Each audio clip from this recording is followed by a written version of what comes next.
Alhamdulillah, alhamdulillahi rabbil alamin, wassalatu wassalamu ala asrafil anbiya'i wal mursalin wa ala alihi wa sahbihi wa rasulillahi ajma'in, amma ba'd.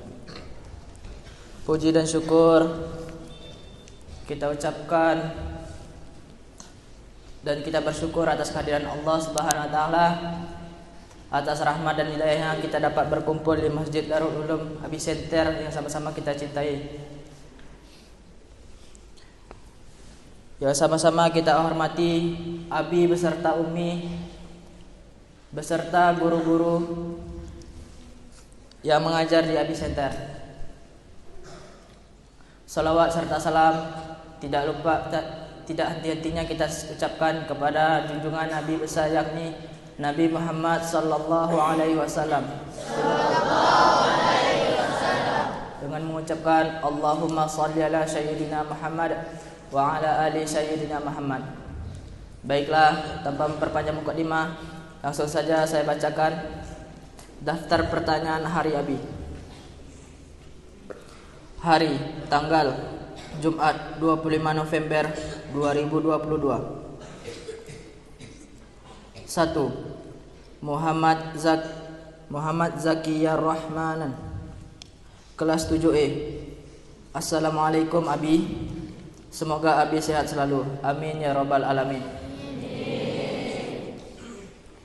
Abi, ana ingin bertanya, ketika berpuasa lalu ada teman yang sedang membatalkan puasa di depan kita, tapi kita tidak ikut membatalkan, apakah kita ikut berdosa dengan teman kita Abi? Mohon penjelasannya Abi, syukran Abi. Pertanyaan yang kedua dari Ahmad Hizazul Fikri, kelas 7A. Assalamualaikum Abi, izin bertanya Abi, ketika kita mendapatkan uang di jalan, apakah uang itu halal atau haram ketika digunakan untuk membeli sesuatu makanan Abi? Syukran Abi. Pertanyaan yang ketiga dari Muhammad Yazid Idwan, kelas 7E. Assalamualaikum Abi, semoga Abi sehat selalu, amin ya rabbal alamin. Ana izin bertanya Abi, di pelajaran kitab dilarang menggunakan apa yang terbuat dari emas. Jika menggunakan aksesoris yang berwarna kuning keemasan tapi tidak terbuat dari emas Abi, apakah boleh Abi? Maka mohon penjelasannya Abi. Pertanyaan keempat dari Qadri dan Mufti, kelas 7A. Assalamualaikum Abi, semoga Abi dan keluarga sehat selalu, amin ya rabbal alamin. Abi, ana izin bertanya, bagaimana cara selamat dari asap dukhan pada hari kiamat nanti Abi? Mohon penjelasannya Abi. Pertanyaan kelima dari Yazid Yaskur, kelas 7A. Assalamualaikum Abi, ana izin bertanya Abi, apakah boleh memakai kacamata saat salat Abi? Syukran Abi. Pertanyaan keenam dari Ustadz Yunardo. Assalamualaikum Abi, semoga keberkahan ilmu selalu menyertai Abi, amin ya rabbal alamin. Mohon izin bertanya Abi. Pertanyaan pertama, Abi, mohon penjelasannya tentang ayat Al-Quran Surah Al-Ankabut ayat 45. Salat seperti apakah yang dapat mencegah perbuatan keji dan mungkar Abi? Pertanyaan kedua, Abi, mohon nasihatnya sebagai seorang guru, bagaimana cara menjadi guru yang tauladan sebagaimana tauladan Rasulullah sallallahu alaihi wasallam. Pertanyaan ketujuh dari Ustazah Galuh. Assalamualaikum Abi, apa hukumnya mengadakan yasinan sampai 3 malam dan biasanya di malam ketiga tuan rumah dan orang yang meninggal akan menyediakan makanan dan minuman untuk orang yang ikut yasinan. Apakah hal tersebut boleh Abi? Pertanyaan ke-9 dari Ustazah Neneng. Assalamualaikum Abi, mohon izin bertanya Abi. Pertanyaan pertama, bagaimana hukumnya memperlihatkan potongan rambut perempuan yang sudah selesai dipotong Abi? Apakah termasuk memperlihatkan aurat atau tidak? Pertanyaan yang kedua, bagaimana hukumnya orang yang pergi haji atau umroh tetapi masih mempunyai hutang dengan orang lain?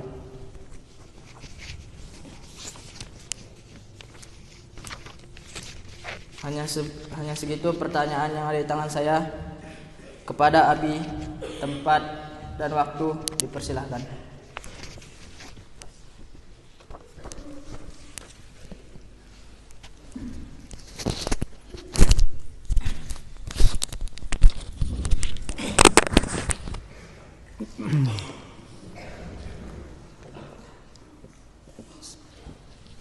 Assalamualaikum warahmatullahi wabarakatuh.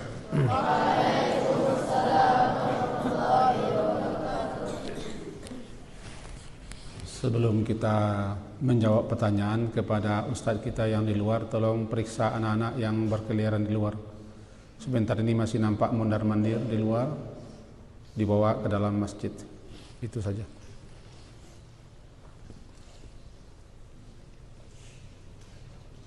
Supaya yang bisa keluar sebentar. Baik, mari kita langsung menjawab pertanyaan-pertanyaan. Mudah-mudahan acara kita ini diberkahi.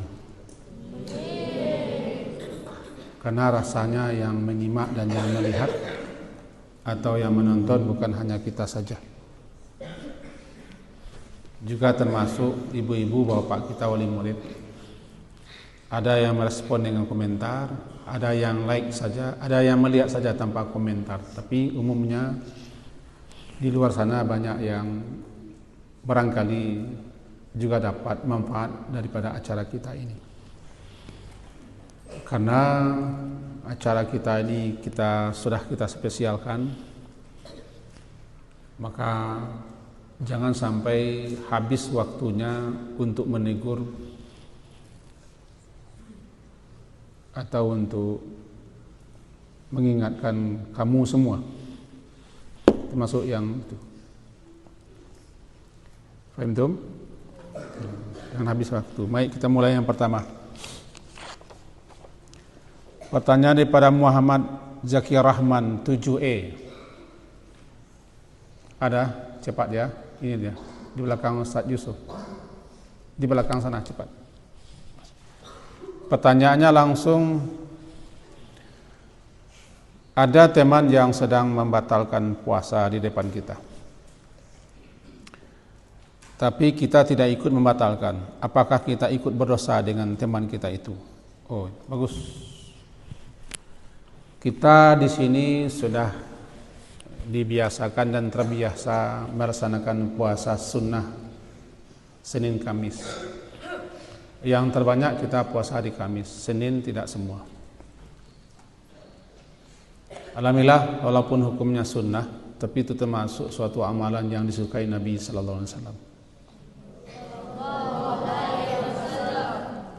Banyak keistimewaan dan keutamaan puasa baik Senin, Kamis ataupun puasa 3 kali sebulan dan seterusnya. Salah satunya, siapa yang puasa 1 hari, maka wajahnya dijauhkan dari neraka sekian. Nah, sekarang pertanyaannya, ada teman yang tak tahan melanjutkan puasanya di depan kita. Kadang-kadang teman ini pura-pura puasa juga sampai sore hari.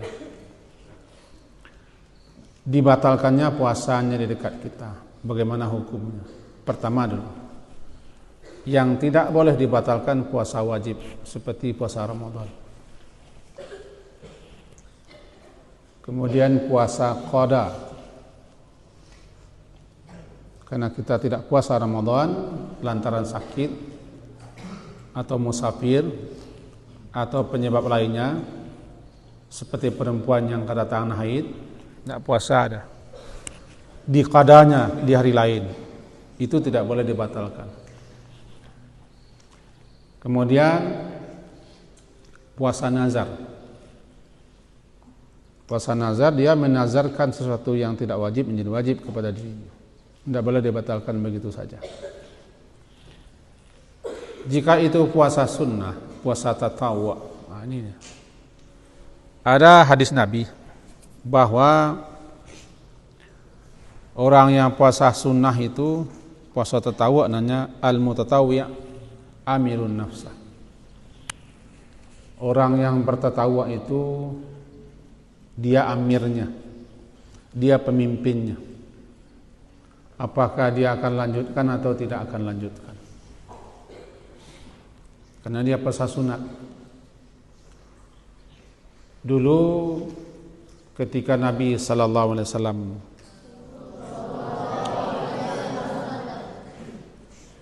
dapat masuk ke kota Makkah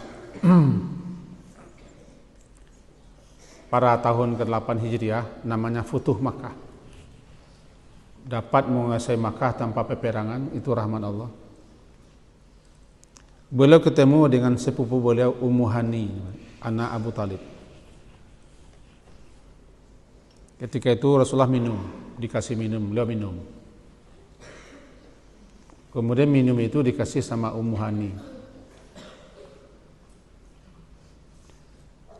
Kata Ummu Hani, ana saimah, saya berpuasa. Kata beliau, fa in syi'ti fasumi, jika engkau setuju, suka, lanjutkan puasa. Wa in syi'ti fa'aftiri, tapi jika ingin berbuka silakan berbuka, tidak masalah. Karena masalahnya puasa sunat. Begitu juga hadis riwayat Tirmizi.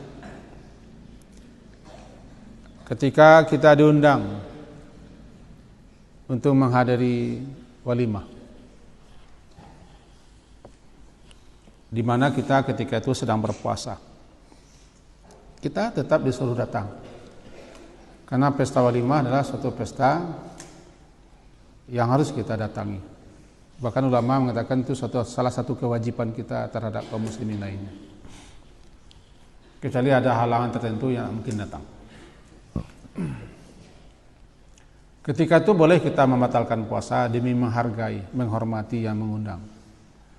Apalagi yang mengundang itu teman dekat atau orang yang kita hormati, kita muliakan. Dia meminta kita membatalkan puasanya, batalkan puasanya. Yang niat puasanya sudah tercatat. Puasanya belum selesai, niatnya sudah. Tapi kalau kita tidak ingin makan, silakan datang, tapi jangan makan. Bilang sama tuan rumah baik-baik, saya ingin melanjutkan puasa saya. Insya Allah nanti saya berbuka dan doakan orang itu. Kalau setuju, minta makanannya bawa pulang. Jadi intinya pertanyaan daripada Muhammad Zaki Rahman, kalau ada teman yang membatalkan puasa di hadapan kita, apapun alasannya, maka kita tidak membatalkan puasa kita, tidak masalah. Kita biarkan dia membatalkan puasa, tidak berdosa kita. Tapi kalau kita nasihati dia, tanggung, lanjutkan puasa. Nanti kalau terbiasa membatalkan puasa sunat, nanti tidak mau puasa sunat. Misalnya nanti antum menipu, antum mengicuh pura-pura puasa, padahal tidak puasa. Dinasihati dia. Kalau dia tidak mau menerima nasihat kita, ya sudah. Kita tidak berdosa, dia juga tidak berdosa membatalkan puasanya, karena puasa sunat. Jadi puasa sunat itu al-mutatawwi' amirun nafsah. Orang yang melaksanakan yang sunat-sunat itu termasuk puasa sunat, dialah amirnya, dia penguasa dirinya, mau lanjut atau tidak.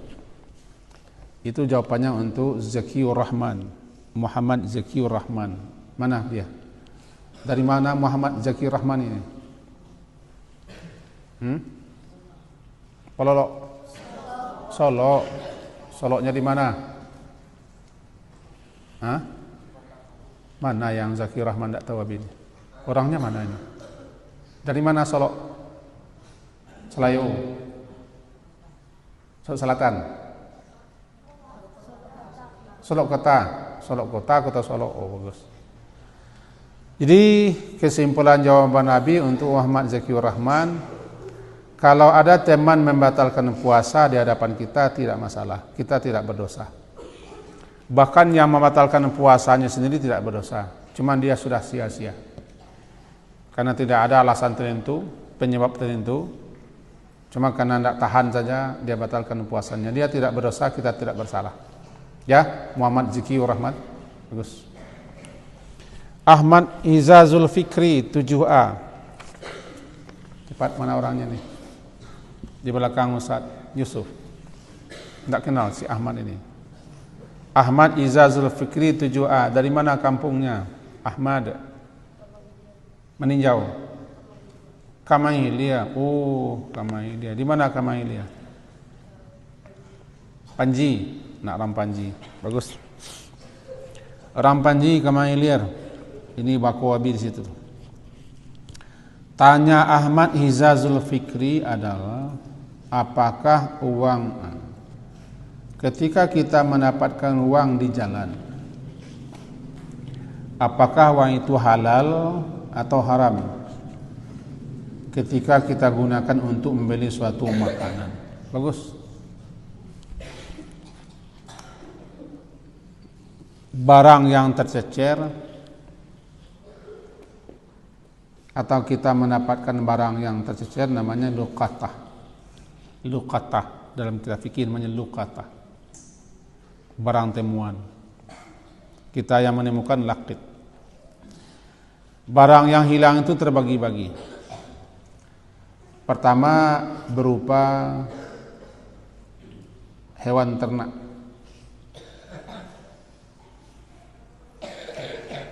Kalau dia onta, biarkan saja.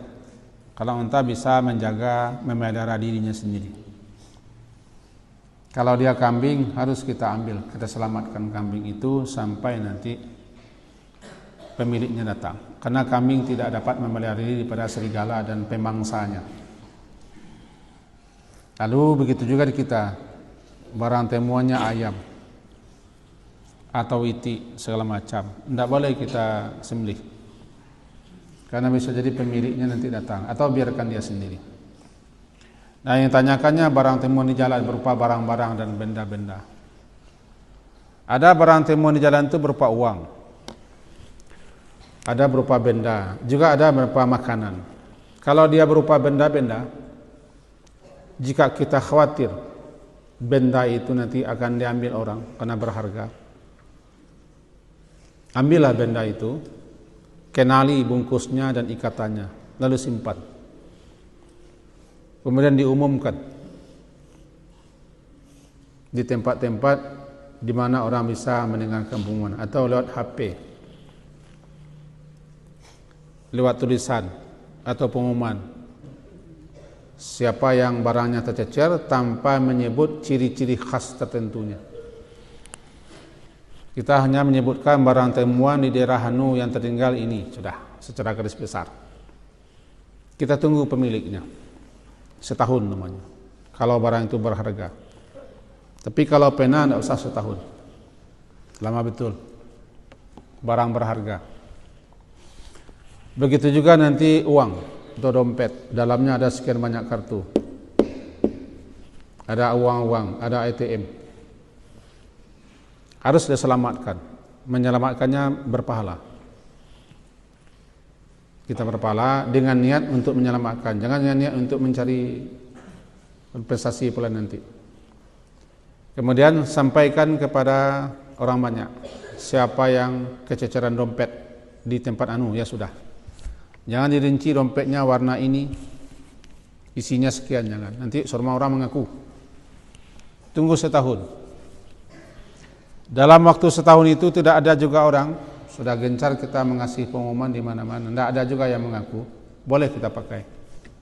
Atau kalau uang boleh kita sedekahkan atas nama orang itu. Cuman hati-hati, kalau kita sedekahkan atau kita pakai, nanti datang pemiliknya kita ganti. Lebih baik diamkan saja. Kalau ketemu uang boleh tidak kita belanjakan? Tidak boleh, tidak halal.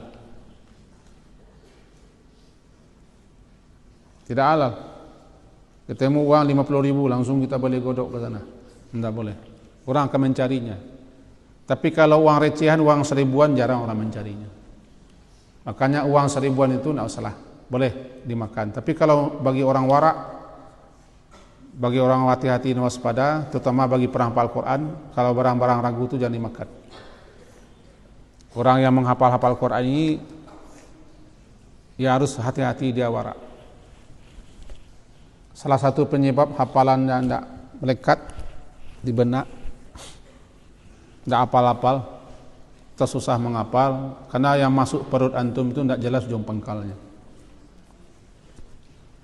Di samping ada saya yang makan saya kerjanya terus, ada yang suka mengambil punya teman, mengambil samal, nasi, atau curi uang, atau masuk kantin dan terserba tidak bayar, tidak susah, tidak bisa masuk. Karena yang baik tidak bisa masuk kepada yang kotor, pasti rusak yang baik. Gara-gara susu, gara-gara nila setitik, rusak susu sebelanga. Jadi kalau antum termasuk orang yang hati-hati, warak namanya, dari barang-barang syubhat, barang-barang yang tidak jelas, uang yang ketemukan itu jangan dibelanjakan. Kasih ke masjid, kasih ke sekolah, atau kasih ke tempat-tempat tertentu. Ini saya dapat uang, walaupun 1.000, kalau dapat jangan dipakai. Kemudian kalau yang ketemu itu makanan, jika ketemu di sawah telur, rezeki orang punya sawah. Tapi tahu kita itik sanu yang ke sawah, itu punyanya kan sebenarnya. Tapi tidak jelas entah itik siapa, entah telur itik siapa, ini tidak jelas. Di sawah kita boleh kita ambil, kita kocok telur tapai, boleh, tidak masalah. Tapi kalau jelas ini ayam tetangga suka main-main ke tempat kita, bertelur dia di pojok, di sudut pagar kita, ada sarang itu, jelas telur orang sebelah, ya kasihkan sama orang sebelah. Ya kan di rumah saya bertelur, dia kan yang numpang bertelur. Kalau ke mulut kita dia bertelur, ya langsung ditelan. Itu telur ya. Itu namanya barang dapat, barang pungutan. Jika makanan juga, kalau makanan ada yang tinggal akan dicari orang makan saja. Nampak di tengah jalan tercecer, apa tercecer? Gulu-gulu heks, makan saja. Tidak akan dicari orang gulu-gulu heks. Atau kajai, karet tangan, atau jarum pentul, peniti, tidak akan dicari orang, ambil saja. Tidak mau mengambil, singkirkan. Jadi dibagi-bagi barang temuan itu dibagi-bagi. Yang ditanyakan oleh Ahmad Hizatul Fikri, ketemu uang. Uang, kalau di komplek kita ini ketemu uang, jangan ambil. Kasihkan sama guru, atau sama pengasuh, sama ustaz-ustazah. Bagi penghafal Quran, apapun uang ketemu jangan diambil. Serahkan kepada guru kita. Rusak hafalannya. Apalagi uang tercecer itu bukan 10.000, 100.000, jangan diambil, dicari orang. Ya. Siapa nama tadi? Ahmad Hizatul Fikri ya. Jadi dibagi-bagi barang temuan 3. Makanan, hewan dan benda dibagi-bagi. Intinya seperti itu. Ketemu uang, kalau rasa-rasa tidak akan dicari orang karena uang recehan, boleh dipakai, boleh dimanfaatkan atau sedekahkan. Sebaiknya jangan dipakai, jangan dibelanjakan, terutama bagi orang-orang yang belajar ilmu syar'i, tidak masuk dia. Sedekahkan saja. Ya. Makasih Ahmad Hizatul Fikri. Kemudian Muhammad Yazid Idwan 7C. Ini dia Muhammad Yazid. Yazid ini patut dia apresiasi ini Sarahmat.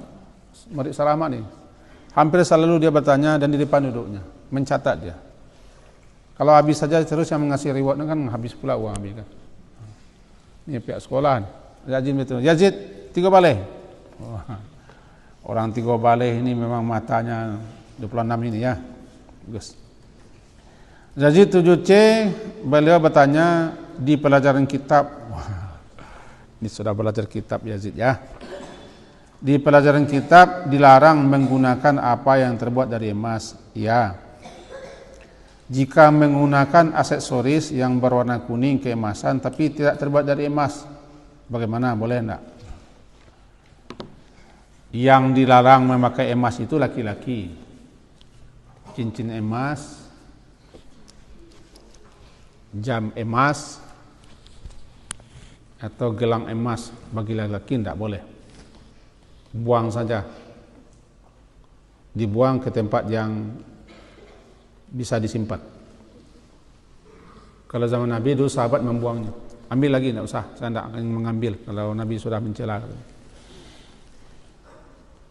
Termasuk tidak boleh kita memakai bejana emas untuk wadah makanan dan minum. Kesombongan. Bejana emas, gelas emas, jangan dipakai untuk tempat makanan. Angkuh, sombong dia. Baik perempuan ataupun laki-laki. Tapi kalau emas bagi perempuan untuk hiasan boleh. Laki-laki dia larang berhias-hias. Karena laki-laki itu tidak untuk tempat hiasan. Kalau laki yang suka berhias, nah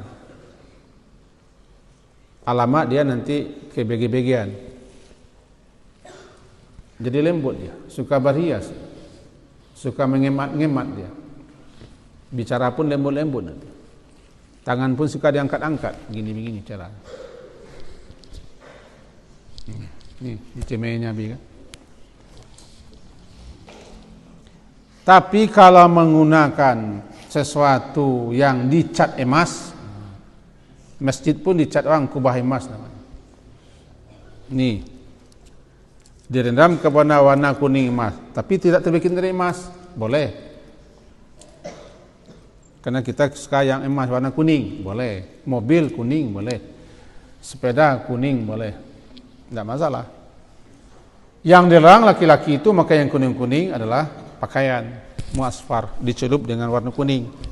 Dicelup, digancu, dicelup dengan kuning, kayak kuning-kuningan. Jadi larang, karena itu lembut. Jangan melihat pola-pola Abi ini tak kuning ini pakaian pegawai ini. Karena kami ingin juga jadi pegawai ini. Pegawai yang tidak diangkat. Ya. Jadi tidak masalah Yazid boleh menggunakan aksesoris berwarna kuning. Kata orang imitasi. Tapi kalau bercampur dengan logam tidak boleh, lebih baik tidak. Walaupun ada juga yang mengatakan boleh, kan tidak asli, tapi yang terbaik jangan. Namanya bahasa kita suasana. Ya Yazid Irwan tidak boleh memakai emas bagi laki-laki cincin dan hiasan-hiasan. Perempuan boleh. Dan tidak boleh kita memakai emas, bejana-bejana emas, tempat makanan emas dan gelas-gelas emas. Itu di surga nanti nikmati. Tapi memakai warna emas ya boleh. Mas. Ada ibu-ibu kita yang bukannya dipakainya, jadi suaminya emas itu, rajo emas pakainya. Suaminya rajo emas, rajo ameh pakainya. Ya Yazid, mudah-mudahannya ini Yazid terus dia, ilmunya bertambah terus, ketaatannya bertambah terus, kesalehannya bertambah terus, lebih-lebih adabnya terus meningkat. Amin. Itu gunanya kita mengasih nama yang baik-baik, karena nama itu doa. Tema Nabi dulu sedikit bercerita. Dia di bawah Habib jauh, di bawah tingkat di kuliah. Namanya Mujur. Mudah-mudahan mendengar ya Mujur. Namanya Mujur Lubis. Waktu kedatangannya dulu ke Bukit Tinggi, langsung ke tempat Habib dengan teman. Kita nyambut. Bahasa Indonesianya si patah-patah, medok bahasanya. Bahasa orang perbatasan. Payah, tapi dia ingin kuliah. Ingin kuliah di Al-Ka'bah. Waktu itu Habib ketua senat. Namanya Mujur. Mujur. Tidak ada yang tidak mujur dia, mujur terus. Walaupun tampangnya seperti itu, bahasanya medok, payah bicara, tapi selalu dipanggil Mujur. Sampai hari ini masih mujur dia. Dapat pula istri pegawai. Dapat tugas, dapat di rumah. Kemarin dapat fotonya lagi. Jadi memang mujur selalu dia. Karena selalu dipanggil orang mujur. Ini kasih nama yang bagus. Nama Yazid. Terus bertambahlah. Zaid juga bertambah. Mazid, Yazid. Okay. Nama Yusuf. Ada bertambah gagahnya enggak? Jangan panggil uncup, Yusuf, supaya terus bertambah gagahnya. Ya. Nanti menjadi Menteri Keuangan. Nah, Yusuf. Bagus. Jangan panggil nama orang dengan nama yang tidak bagus. Bahkan disunahkan ibu bapak menukar nama anaknya supaya punya anak. Tidak harus bahasa Arab. Untuk apa bahasa Arab? Yang penting kan namanya bagus. Sekarang orang hobi mencari nama di internet, dipenggal-penggal, dipotong-potong. Akhirnya bahasa Arab tidak, bahasa Indonesia tidak. Bahasa Indonesia tidak. Dikatakan bahasa Arab tidak utuh, dikatakan bahasa Indonesia tidak jelas apa artinya. Ya, ini sedikit mengomentari nama Yazid. Bapak Ibu, makasih Bapak Ibu sudah memberi namanya Yazid. Terus bertambah di sini. Makannya bertambah juga, Yazid. Bertambah makanannya. Oh iya. Terus belanjanya bertambah juga. Senyumnya makin bagus ya. Kemudian Qadri dan Mufti. Si Qadri, mana Qadri? Satu, dari mana Qadri? Bukit Tinggi juga. Qadri ya, Mufti. Oh ini juru fatwa nanti ya. Masuk majelis ulama nanti ya, menjadi Mufti. Komisi fatwa. Bagus. Dari mana fatwa Mufti? Riau. Hebat sekali kau ya, Riau ya. Bagus. Bagus. Keduanya kompak 7A menanyakan bagaimana cara selamat dari asap dukhan. Sudah tinggi kajinya ini ya. Dari mana dapat cerita tentang dukhan? Baca buku. Atau di sekolah diterangkan. Baca buku. Qadri juga baca buku. Hebat antum. Luar biasa ini. Luar biasa bagus. Dukhan itu bahasa kitanya kabut atau asap tipis. Dukhan. Bahkan salah satu nama surah Al-Quran, surah yang keempat namanya surah Ad-Dukhan. Ad-Dukhan salah satu daripada tanda-tanda kiamat besar. Salah satu tanda daripada tanda-tanda kiamat besar. Apabila sudah muncul satu tanda, maka tanda berikutnya akan sambung bersambung. Tanda kiamat 2, namanya amarat atau asyrat atau alamat. Bisa asyrat, bisa amarat, bisa alamat. Hampir sama artinya, cuma pemakaiannya berbeda-beda. Tanda kiamat kecil. Tanda kiamat kecil adalah bahwa kiamat itu sudah dekat. Itu namanya tanda kiamat kecil. Semenjak diutusnya Nabi sallallahu alaihi wasallam,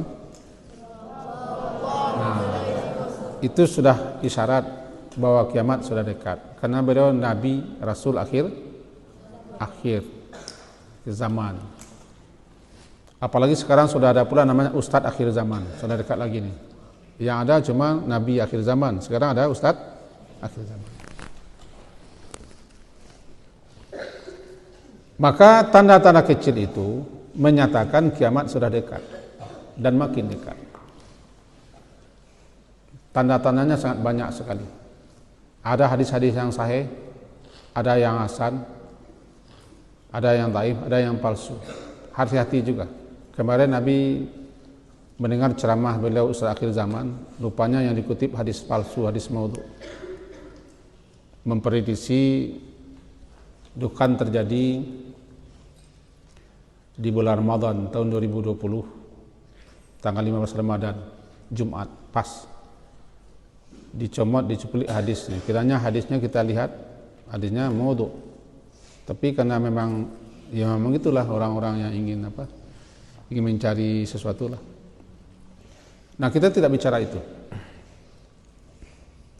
Kiamat besar, tanda kiamat besar adalah tanda kiamat sudah sangat dekat. Kalau sudah muncul tanda kiamat besar, itu menyatakan kiamat itu sudah amat sangat dekat. Jadi tanda kecil, kiamat sudah mendekat. Tanda besar, Kiamat sudah sangat dekat. Apa kiamat? Kiamat itu hancurnya alam. Qiyam, berdirinya tita Allah. Juga bernama Sa'ah. Nama hari kiamat dengan nama hari akhirat itu ratusan. Habis sudah mengumpulkan nama-namanya, sudah menulis buku. Namanya nama-nama hari kiamat dan akhirat. Kita tulis satu lab besar. Cuma tidak layak tayang. Kenapa tidak layak tayang? Ya belum ditayang.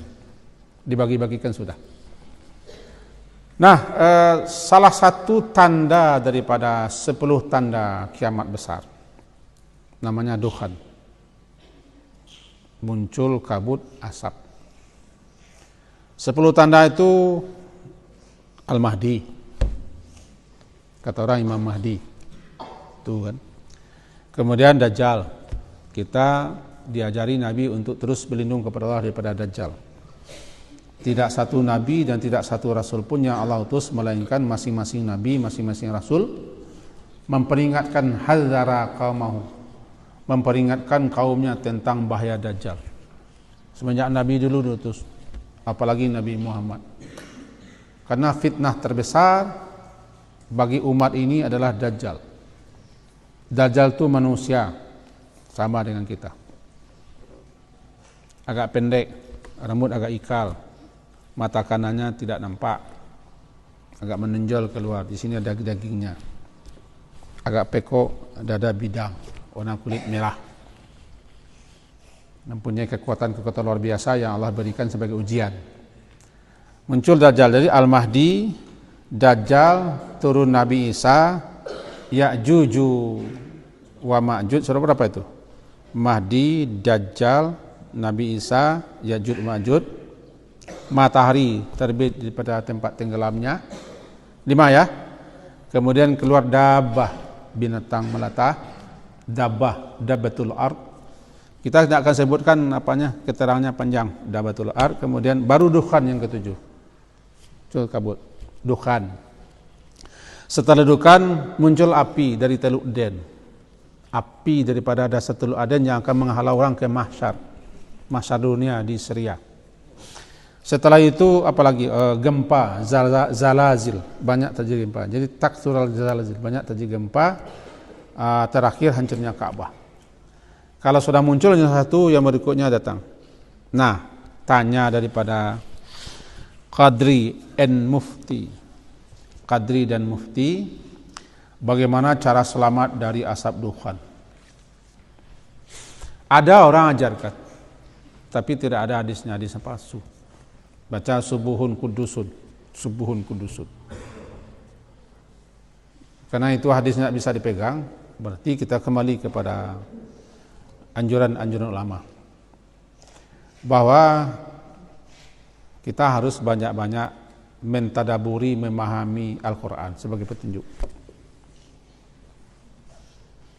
Kemudian banyak-banyak berbekal amal saleh. Amal saleh. Juga yang ketiga, banyak berdoa dan berzikir. Itu caranya. Kemudian munculkan rasa takut terhadap mati dan kiamat.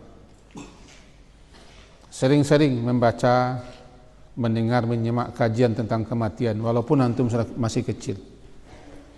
Tentang kiamat dengan segala macam huru-haranya, itu akan menimbulkan takut, sehingga kita bersiap berbekal. Karena Allah juga mengatakan begitu.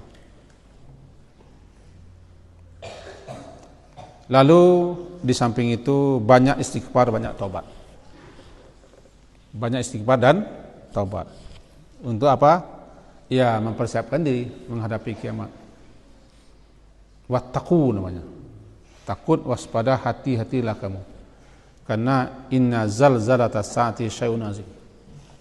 Kegoncangan hari kiamat itu luar biasa. Ini tanya daripada Qadri tadi, apa persiapan kita yang tadi? Terus meneruslah mendalami Al-Quran sebagai petunjuk hidup, banyak beramal saleh, beribadat, berbuat taat, memperbanyak zikir-zikir dan doa-doa, memunculkan rasa takut terhadap kematian dan kiamat, kemudian berbanyak taubat dan istighfar. Itu antara lain 5. Ya, qadri dan mufti. Kemudian Zahid Yaskur kelas 7A. Zahid Yaskur. Ini dia. Dari mana ya Zahid Yaskur? Manggi. Pasir. Pasir sini. Oh, pasir. Orang pasir, ampe angke. Pasir ampe angkat. Namanya Yazid Yaskur 7A. Ya. Masih hidup orang tuanya. Salam sama orang tuanya. Angkat tangan. Bagus. Hebat dia. Ini ayah bunda, ini Yazid Yaskur bertanya nih 7A. Tanya beliau, apa boleh memakai kacamata saat salat Abi? Abi mau pakai kacamata saat membaca ini. Saat salat boleh memakai kacamata, asalkan kacamata kita tidak najis, tidak terbikin dari barang yang haram, tidak barang rampasan, barang gasap. Dan syarat penting, tidak kacamata kesombongan. Apapun yang menyebabkan kita sombong dibawa ke salat, tidak boleh. Seperti yang kemarin pelajaran kita, termasuk itu izar, isbal. Gara-gara isbal itu kita sombong, tidak boleh. Gara-gara tidak isbal kita sombong, bahkan lebih sombong lah gara-gara kita tidak isbal, lebih tidak boleh lagi. Kalau kacamata untuk gaya-gaya seperti Rambo Abi Center, ada yang Rambo di sini, ada hadir Rambo kita nak? Mana Rambo kita kemarin? Tidak ada, sakit. Mana Rambo kita? Tidak nampak. Pakai kacamata hitam, gaya dia, salat seperti itu. Nah, apapun pakaian, apapun aksesoris dibawa ke salat, kalau membuat kita lebih besar, lebih ujub, bangga, tampil beda, ingin populer, tidak usah salat. Ditolak salatnya karena sombongnya. Sama dengan isbal kemarin. Lalu kacamata boleh kalau kita harus pakai kacamata salat, tidak nampak gerakan-gerakan karena saking sakitnya, boleh. Dengan catatan, jika kacamata itu menghalangi kita untuk sujud, nah ini anggota sujud kita 7. Berapa? 7. Umirtu, disuruh aku, kata Rasulullah, oleh Allah, an asjuda, untuk sujud, ala sab'ati azum, di atas 7 anggota badan. Kening dan hidung satu nih. Jadi kening dan hidung harus tercecah, menempel ke tempat sujud. Kalau pakai kacamata, hidungnya mancung ke dalam misalnya, kacamata menonjol, susah, sehingga yang tercecah cuma ini saja, maka buka kacamata, karena bisa menghalangi kening dan hidung satu tuh, setali. Kening dan hidung satu tali. Kemudian 2 telapak tangan, sudah berapa? Bangun ini, yang tidur bangun. Bangun yang tidur. Kening dan hidung 1, tambah 2 telapak tangan, sudah berapa? 4. Kening dan hidung dianggap 1, tambah 2 telapak tangan 3, 2 lutut 5, 2 ujung-ujung jari-jari kaki 7. Jika kacamata mengganggu kita sehingga mengakibatkan tidak tercecah itu, maka buka kacamatanya. Ya, siapa namanya tadi? Zahid Yaskur. Itu jawaban Nabi. Ya. Kemudian apa lagi nih? Ustadz Yunardo. Kelas berapa nih Ustadz Yunardo nih? Oh, Al-Mukarram. Ternyata kita, salah seorang guru kita Yunardo Al-Mukarram. Tanya beliau, tidak usah kita suruh berdiri ya. Di mana kampungnya tidak usah tanya ya. Beliau bertanya kepada kita, mohon penjelasan tentang ayat Al-Quran surah Al-Ankabut ayat 45. salat seperti apakah yang dapat mencegah perbuatan keji dan mungkar? Satu. Tanya beliau yang kedua, mohon nasihat sebagai seorang guru, bagaimana cara menjadi guru yang tauladan sebagaimana tauladan Rasulullah. Ini berat nih, habis saja belum bisa ini, kecuali orang-orang yang mulia mungkin. Yang pertama adalah inna salata tanha anil fahsyai wal munkar. Jelaslah salat yang khusyuk. Awal ayatnya kan aqimis salat. Awal ayatnya aqimis salat. Aqimis salat, inna salata tanha anil fahsyai wal munkar. Kalau kita kembalikan ke salat, berarti salat yang betul-betul ditegakkan, didirikan secara sempurna. Makin paham kita, makin mengerti kita tentang apa salat, apa maksud dan tujuan salat, juga memahami rahasia-rahasia hikmah di balik gerakan salat, dan lebih-lebih lagi memahami apa yang kita baca dalam salat dapat mencegah perbuatan keji dan munkar. Karena salat itu sendiri pencegah.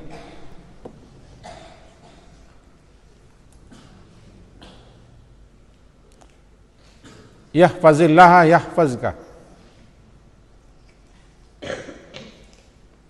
Peliharalah Allah, Allah akan menjagamu. Antara lain pengertiannya, peliharalah perintah-perintah Allah, aturan-aturan Allah, maka Allah akan memeliharamu. Salah satu yang kita pelihara salat. Hafizu ala salawati was salatil wusta wa qumu lillahi qanitin. Dengan memelihara salat sebaik-baiknya, maka Allah sudah langsung memelihara, menjaga kita daripada hal-hal yang keji dan mungkar. Sekaligus kita juga harus betul-betul memperhatikan salat itu, kekhusyukannya, lebih-lebih memahami apa yang sedang kita lakukan. Contoh. Di dalam salat kemarin kita pelajari contoh saja. Istiftah Allahumma ba'id. Siapa yang betul-betul memahami Allahumma ba'id baini wa baina khatayaya kama ba'ata bainal masyriqi wal maghrib. Allahumma naqini, Allahumma aqsil. 3 permintaan. Kalau ba'id menyatakan kita tidak ingin ketemu dengan salah. Ya Allah, jauhkan antara aku dengan salah. Berarti kita tidak ingin ketemu dengan salah setelah salat. Ya Allah, bersihkanlah aku daripada salah. Berarti salah yang menempel, tolong dibersihkan. Allah maksil, ya Allah, cucilah kesalahanku. Berarti dosa-dosa masa lalu. Jika dipahami ini, orang kalau sudah minta jauhkan aku daripada salah, dia berusaha untuk tidak salah di luar salat. Jauhkan antara aku dengan salah. Ba'id baini wa baina khatayaya. Berarti kalau dia paham dia ingin jauh, dia tidak mendekat. Dia tidak mendekat. Kalau dia mendekat lagi berarti dia pamah sedang minta. Ya. Itu contoh satu saja. Apalagi di akhir salat kita baca salam. Salam itu lambang. Siapapun yang menghadap Allah,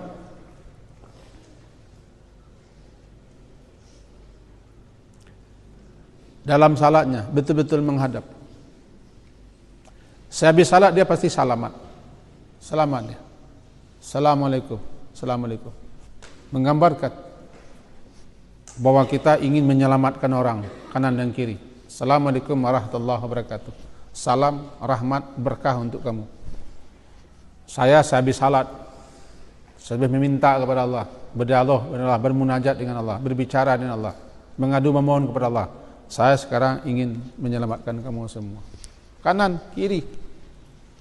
Assalamualaikum. Orang kanan itu selamat daripada apapun yang daripada kita yang mengakibatkan mereka itu tersakiti, terganggu, tidak nyaman. Tercegah mungkar dan keji dan mungkar. Kirinya juga. Kan kita doa itu. Jadi dengan memperhatikan itu saja sudah jelas. Pertama salat yang khusyuk, kedua orang yang memahami apa yang dilakukannya. Ketiga, orang yang betul-betul bersungguh-sungguh untuk salat. 3 itu saja. Makanya kita di Sabtu malam di sini, oh nih Rambo kita ada hadir. Sabtu malam kita di sini pelajaran kita apa? Memahami bacaan salat. Sudah selesai bait kemudian. Ya Allah, jauhkan antara aku dan salah. Sebagaimana jauhnya timur dan barat tidak ketemu-temu. Pernah ketemu timur dan barat? Nah, kita menginginkan, kita memang kepada Allah agar kita jangan ketemu dengan salah. Berarti kita setelah salat berusaha untuk tidak salah, untuk tidak berbuat keji dan mungkar. Ada orang bertanya kepada Abu Hamka dulu, Abi dengar itu, di ceramah subuh beliau. Di buku beliau buat. Ya, katanya salat itu mencegah perbuatan keji dan mungkar. Tetapi ada orang salat masih berbuat keji dan mungkar. Jawaban beliau pendek saja. Apalagi dia tidak salat. Dia salat tapi masih berbuat keji dan mungkar. Kata beliau, apalagi tidak salat. Sedangkan salat saja dia masih berbuat keji dan mungkar. Kalau tidak salat lebih-lebihlah kekejian dan kemungkarannya. Itu buya kita. Al-Mukarram. Alas. Bagus, makasih. Yang kedua, tanya buya kita, ustaz kita, bagaimana menjadi guru teladan? Ini rubaya ini.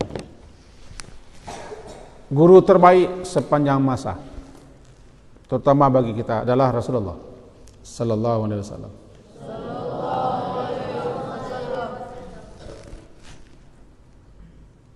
Bagi kita selaku muslim, orang yang telah menyatakan syahadatnya Muhammad Rasulullah abduhu wa rasuluh, tidak ada teladan yang terbaik, tidak ada ikutan yang terbaik, tidak ada contoh yang terbaik melainkan Rasulullah dalam segala hal. Liman kana yarju, siapa yang betul-betul mengharapkan berjumpa dengan Allah.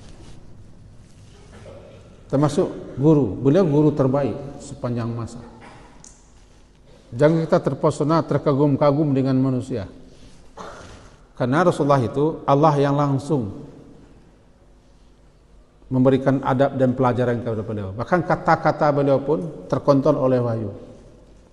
Wa ma yantiqu anil hawa in huwa illa wahyu yuha. Jika beliau ada kekhilafan misalnya, langsung ditegur oleh Allah.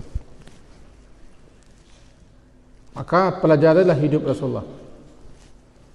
Kita di sini sengaja memilih kitab namanya Riyadhus Shalihin.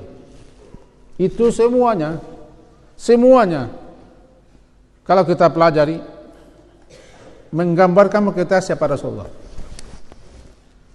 Ini barangkali antum-antum yang kecil-kecil kelas 7 belum paham ini. Kalau tamat Riyadhus Shalihin itu nampak di kita siapa Rasulullah di situ. Kan isinya itu. Kesalehan itu ada di situ. Bagaimana beliau mengajari anak kecil makan. Beliau tidak meminta, tidak menghardik, apalagi menampar. Kata beliau, ada anak kecil makan, kemarin kita pelajari, tangannya nyambar sana sini sana. Kata beliau, ya gulam, wahai ananda,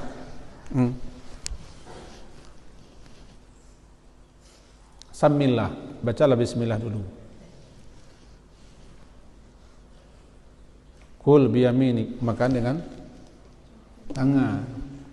Ambil yang terdekat. Langsung beliau sapa. Tapi dengan bahasa halus. Satu pelajaran. Ini langsung beliau nasihati. Beliau tidak marah.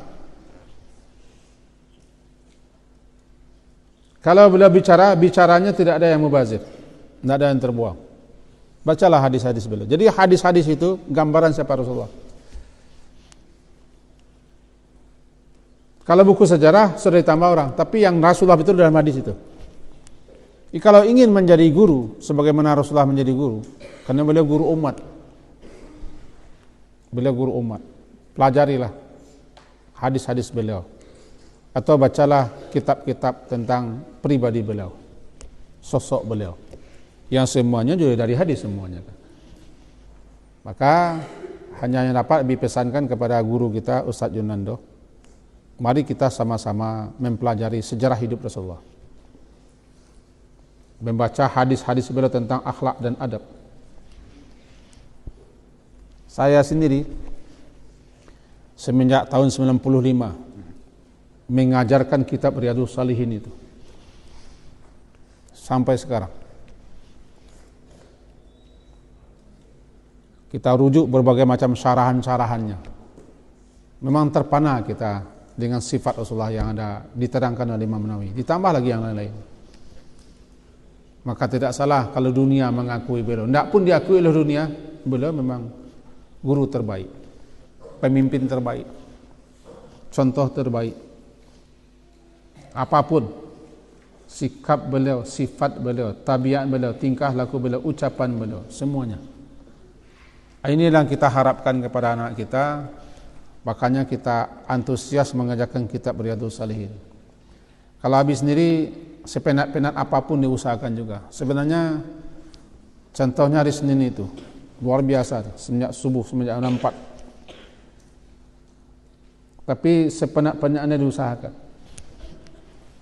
Hari Selasa juga, besok ini sampai malam dikejarkan juga. Gitu. Bagaimana supaya kitab itu kita pelajari. Barangkali sekarang antum ini tidak merasa bahasa itu kitab terbaik di dunia.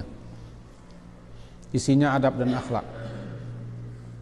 Agar kita menjadi manusia beradab dan akhlak. Langsung daripada sumber adab itu Rasulullah. Nah, bagaimana menjadi guru yang terbaik? Ya, kita ikuti Rasulullah. Bagaimana beliau bersikap? Kalau ada orang mengatakan 4 yang diambil beliau.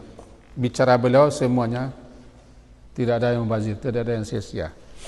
Beliau jami'ul kalam, bicara beliau mencakup dan menyangkau semua. Tidak banyak bicara beliau, karena beliau lebih banyak berbuat daripada bicara. Yang kedua, beliau tidak memilah-milih siapa yang akan diajar.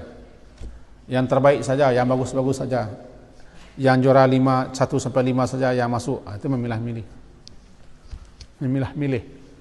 Kalau dia di center kita terima yang nomor 1, nomor 2 saja, enggak mengajar namanya. Enggak mengajar.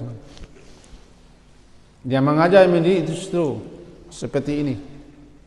Ada yang suka tidur, ada yang main-main, ada yang mengganggu, ada yang gemuk, ada yang kurus, ada yang tinggi, ada yang hitam. Semuanya. Ada yang suka membuli, ada yang suka berlari, ada yang suka mengambil punya orang, ada yang tengah malam tadi belum tidur juga lagi, macam-macam berlaku. Ada yang menyak pagar, ada yang banting-banting pintu WC. Ini yang diajar. Kalau model-model Pak Pit saja diajar sini sudah jinak-jinak juga. Pak Pit datang besok jam 7 ya. Besok rapat ya, tidak melawan-melawan ya. Tapi justru yang kayak ini, Pak Profesor kita ini. Kita dilatih melalui aneka macam bentuk perangai, sikap dan sifat murid-murid kita kaya. Ini makin banyak masalah di murid kita makin luas kita. Itu makanya guru itu tidak boleh orang penyempit dada. Kalau nanti minta kepada Allah, ya Allah ishrahli sadri, lapangkan dadaku. Orang tensian tidak boleh jadi guru. Orang sempit dada tidak boleh jadi guru. Tidak boleh. Orang yang tidak sabaran tidak boleh jadi guru. Rasulullah itu paling sabar dalam mengajar, paling sabar. Datang orang terkencing ke masjid, sahabat-sahabat ingin memukul, biarkan, biar saja, da'uhu. Biar sajalah dia. Biarkan. Masa kencing di masjid? Kata Rasulullah, da'uhu, biarkan saja. Ambil saja sejelan. Ambil saja seember air, tumpahkan situ, aman. Akhirnya orang itu masuk Islam. Masuk Islamnya. Itu. Beliau pernah mengikat tawanan di masjid 3 hari 3 malam. Beliau tidak berkata apa-apa kepada orang, dikasih juga makan. Cuma beliau menampilkan siapa beliau dan para sahabat. Akhirnya orang itu masuk Islam saja melalui apa yang mereka lihat. Jadi guru terbaik itu bukan hanya menerangkan, tapi dari kita orang belajar. Sampai sekarang Habib masih memahami bahwa guru terbaik itu adalah orang belajar dari kita, bukan kita yang mengajarnya. Ini mau Pak MPD ini. Guru terbaik itu orang belajar dan mengambil pelajaran dari kita walaupun kita tidak mengajar. Bisa dipahami? Orang mengambil pelajaran dan belajar dari kita walaupun kita tidak mengajarnya. Inilah falsafah Minang. Alam tak kembang jadi guru. Alam tak pernah mengajar di lokal, tak pernah ceramah, tak pernah pakai laptop, tak pernah pakai infokus alam. Cuma baca saja alam. Iqra, baca saja. Inna fi khalqis samawati wal ardi wa ikhtilafil laili wan nahar la ayatin lil albab. Banyak orang ngaku-ngaku saya murid Anda. Tidak pernah saya ngajar, tidak. Saya melihat Anda, melihat tulisan Anda, melihat ceramah Anda. Dan kita tidak pernah mengajar. Melihat tingkah laku kita. Kita belajar darinya. Anak saya namanya tanpa menyebut nama lah. Dia tidak pandai nyetir mobil, tidak pandai membawa mobil, tapi dia hanya melihat saja. Selalu duduk di depan setiap akan pergi mana dia duduk. Alasannya tidak mau duduk belakang pemuntah. Nanti muntah dia. Dia lihat masukkan gigi, nyetir mobil, ngelason segala macam. Akhirnya dia bawa mobil sendiri. Saya tidak mengajarnya, tapi dia belajar. Kalau bisa seperti itu kita luar biasa. Ini kita tidak banyak omong. Banyak omong itu habis suara. Rasulullah itu tidak banyak omong, udah. Sedikit bicara. Tapi bicara beliau jawami'ul kalam. Ringkas, padat, tepat sasaran, mencakup. Namanya ijaz. Dalam ilmu balaghah ijaz. Ya, ini ceramah pula bisa Ustaz Yunando terbalik ini. Oke, bagus. Ada tertangkap sedikit, Bu ya? Ibu galuhnya ada. Ada. Apa hukum mengadakan yasinan sampai 3 malam? Biasanya di malam ketiga atau rumah dari orang yang meninggal akan menyediakan makanan dan minuman. Ini pertanyaan Bu Galuh ini gempar dunia ini. Karena sekarang perang besar di Indonesia tentang orang yang suka membina, suka menyesatkan, dan dengan orang suka mengkafirkan dengan yang mempertahankan itu. Perang media. Kelompok yang mempertahankan kebiasaan-kebiasaan, tradisi-tradisi, kadang-kadang tidak ada dasar agamanya, hanya kebiasaan atau budaya, dibawa-bawa ke dalam ajaran agama, lama-lama dianggap orang agama, dengan kelompok yang dibalik putih hitam. Kalau tidak hitam, putih. Kalau tidak putih, hitam. Ini perang. Termasuk yasinan, tahlilan, maulidan, apalagi banyak itu. Masalah yasinan banyak tradisinya daripada agamanya. Agama itu legitimate saja. Kalau kita rujukkan kepada Rasulullah, beliau mengajar kita, kalau ada musibah kematian kita ta'ziyah. Secara bahasa arti ta'ziyah itu tasbir. Tasbir, memberikan kesabaran. Ta'ziyah, kalau kita terjemahkan dalam bahasa kita, tasbir, memberikan kesabaran. Bagaimana orang yang ditimpa oleh musibah kematian, dia bisa sabar dan bisa menerima takdir yang berlaku atas diri mereka. Itu tujuan utama ta'ziyah. Sekaligus untuk mengingatkan kita dan semua bahwa satu saat kita juga akan mati. Ta'ziyah itu boleh dengan langsung ke rumah. Itu bagi orang tetangga-tetangga dekat dan kenalan dan saudara-saudara, boleh langsung. Itu ta'ziyah. Boleh lewat tulisan, itu takziah juga. Atau kabar pesan boleh. Atau ketemu di jalan, kita sampaikan kepada takziah. Jadi jangan anggap takziah itu harus ke rumah. Yang harus ke rumah itu orang dekat-dekat, kawan-kawan, karib kerabat, handai toran, family. Tapi kalau kita telepon saja, Assalamualaikum, ya sabar ya, saya tidak sempat datang, begini ada kesibukan, mudah-mudahan diganti dengan yang lebih baik, diberi oleh Allah ganjaran pahala dan seterusnya. Itu sudah takziah, karena sifatnya memberikan tausiah kesabaran. Nah, kemudian takziah berhari-hari. Kata imam-imam mazhab, termasuk Imam Syafi'i, Imam Nawawi dan lain-lain lah. Kita baca kitab-kitab mereka, tidak boleh lebih 3 hari. Kalau 3 hari itu membangkitkan kesedihan orang lagi. Kalau sudah 3 hari, Ahlul Bait silakan bekerja lagi. Pergilah kemana-mana. Yang ke sawah, yang ke parak, yang bekerja, yang mengajar, yang di kantor, yang jadi tukang, jadi apa? Kerja lagi. 3 hari cuma. Kecuali bagi orang yang baru tahu, terlambat tahu, lalu dia datang. Tapi jangan kita kalau sudah 3 hari itu menunggu-nunggu orang. Dah, sudah 3 hari pergilah. Kalau datang orang diterima. Tapi jangan menunggu-nunggu orang. Itu takziah. Nah, ada nanti disediakan orang di malam-malam takziah itu makanan. Nah, makanan, kemudian salawatan. Ya, yasinan. Lalu di malam ketiga bikin makanan. Bagaimana ini? Jelas ini, yasinnya bagus. Asinan tidak. Ya, yasin bagus, asinan tidak. Tahlil bagus. Tahlil itu kan mengucapkan la ilaha illallah. Tahlil itu dipakai pada waktu, pada tempat, keadaan yang memang sudah diajarkan.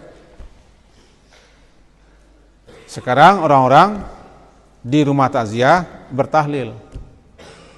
Lalu salawat. Salawat yang dibaca itu umumnya buku Dalailul Khairat. Dinyanyi-nyanyikan bersama-sama di tempat tertentu. Allahumma salli ala sayyidina Muhammadin. Apa di sana ada? Ada ya? Nah, pakai makanan, pakai ini. Kadang-kadang yang salawatan itu banyak juga yang tak salat. Makanan habis. Atau Yasin dibaca bersama-sama. Dia akan untuk orang mati. Adakah ini Rasulullah mengajarkan? Kalau Rasulullah, saya jawab, setahu saya tidak ada mengajarkan. Kalau Rasulullah mengajarkan, pasti semua ulama oke. Setuju. Ini adalah sesuatu yang dimasukkan ke takziah. Diadakan acara takziah, lalu dimasukkan salawatan, dimasukkan yasinan, dimasukkan tahlilan, dikasih embel-embel dengan berbagai macam-macam embel yang lama-lama orang menganggap adalah syariat. Kalau tidak diadakan, kita dicela. Nah, kalau kita berada di tengah-tengah masyarakat seperti itu, ini yang penting kita bijaksana. Sebab tidak bisa kita ambil ya kalau tidak putih hitam. Nanti kita dikucil, dicampak, dibuang orang, tidak jadi dakwah. Kalau Abi memahami sampai sekarang bahwa yang takziah itu seperti itu.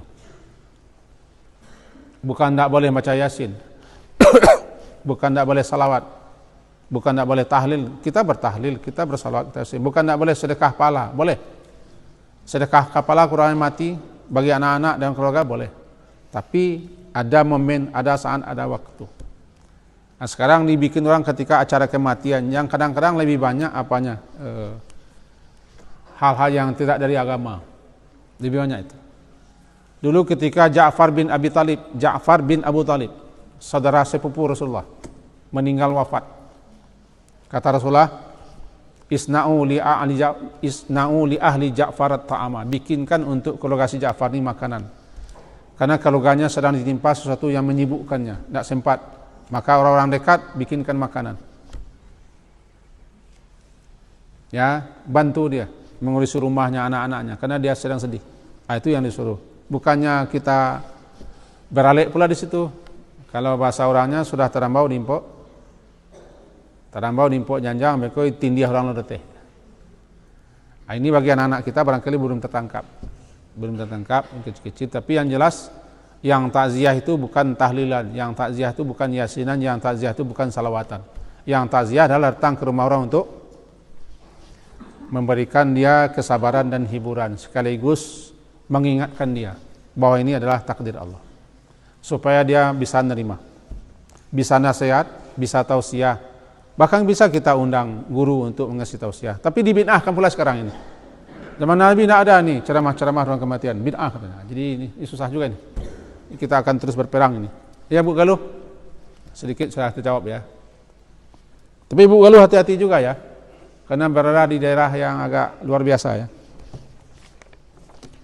Tapi kalau di kampung Ustaz Yusuf tidak masalah ya. Mantap, makan bersama situ ya. Kalau ada kematian undang kami ya.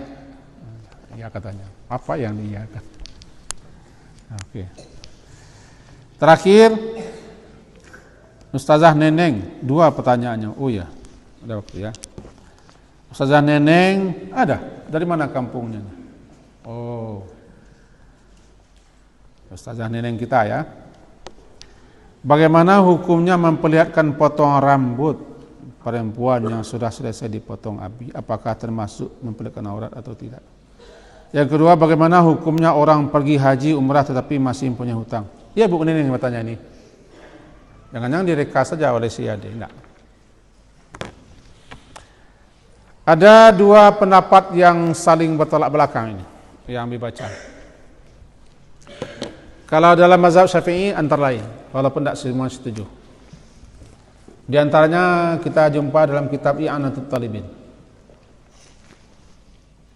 bahwa sesuatu yang dulunya bersambung ke tubuh orang dan dia aurat seperti rambut, ketika terlepas pun dia tetap aurat. Dulu ketika hidup aurat dia, ketika lekat di badan orang hidup. Ketika dia terlepas dari badan orang hidup seperti rambut tetap aurat. Itu pendapat yang terkenal dalam kitab I'anatul Talibin dan ada yang mengikuti itu. Cuma tidak ada dalilnya, tidak ada hadisnya. Tidak ada rujukannya, pendapat. Banyak juga yang memahami bahwa kalau dia aurat ketika menempel di badan, terlepas dia tetap aurat. Baik orang itu masih hidup ataupun sudah mati. Misalnya, jika telinga perempuan terpotong, tanggalnya, lepas dia, tetap aurat, tidak boleh dilihat oleh orang sembarang. Begitu juga rambut. Nah, kelompok ini ulama-ulama seperti ini memahami seperti itu. Maka oleh sebab itu sampai-sampai suami pun. Suami dulu ketika dengan kita semuanya halal. Tapi ketika dia bercerai, lepas rambut kita aurat baginya. Nah, sampai ke sana orang membahas. Kedua, ada yang memahami bahwa apapun yang terlepas daripada orang hidup, dia tidak aurat lagi. Dia makanya katakan aurat kan karena masih melekat di tempat orang hidup. Seperti rambut kalau sudah terlepas tidak aurat. Juga sulit membedakan rambut siapa.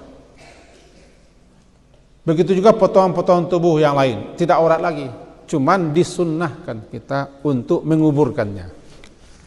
Kuku, rambut, lebih-lebih rambut dan kuku kita memang sangat disunnahkan menguburkannya, mengembalikannya ke asal lagi. Kalau anggota badan lain yang potong sudah jelas, tapi rambut, kuku jangan dibiarkan. Saya lihat itu banyak rambut-rambut yang terserak-serak bagi perempuan. Perempuan mana sajalah. Pungut, kumpulkan, dibenamkan, dikuburkan, mengembalikan ke asal ciptaannya, dikuburkan lagi. Tidak pakai kapan, tidak perlu pakai kapan. Untuk apa kapan? Dikuburkan saja, sikat, kumpul, digulung, jangan dibuang.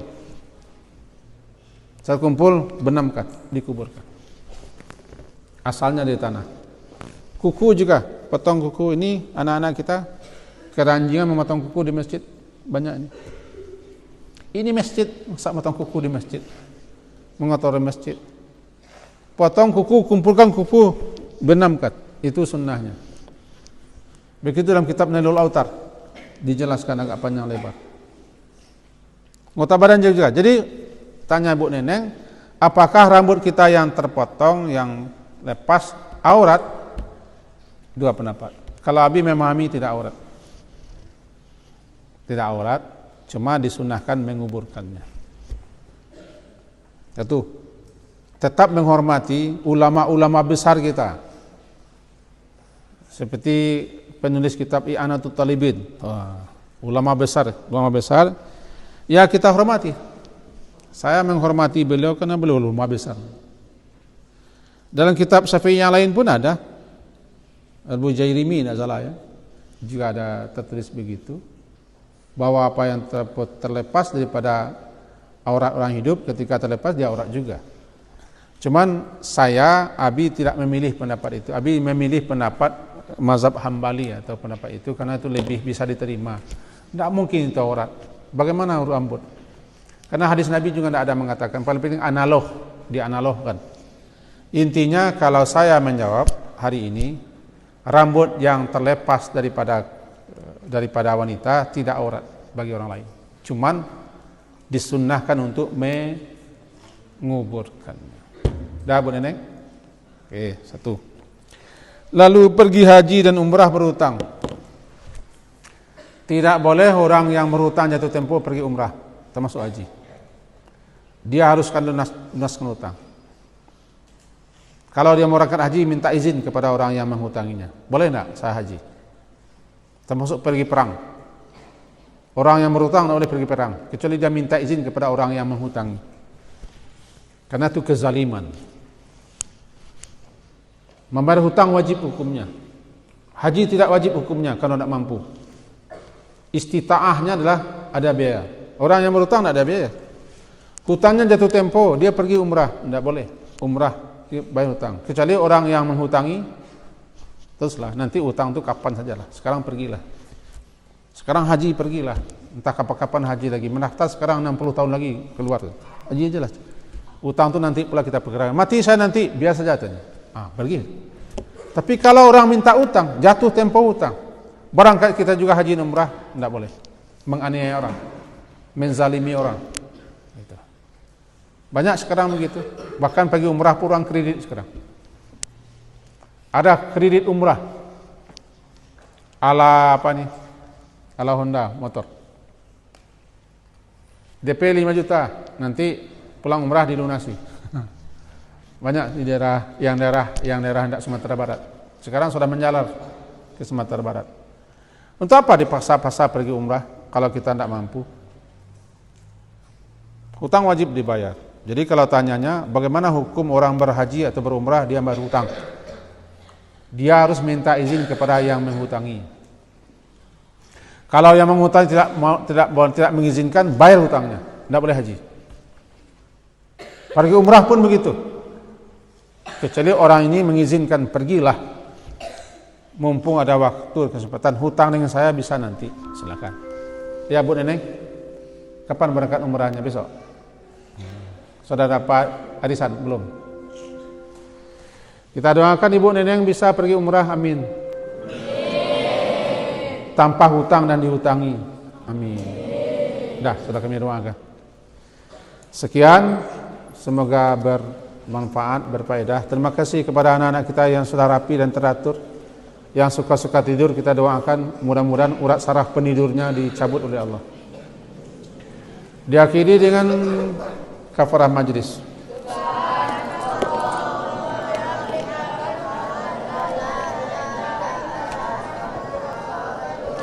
Wassallallahu ala Muhammadin wa ala alihi washabihi jami'in. Assalamualaikum warahmatullahi wabarakatuh.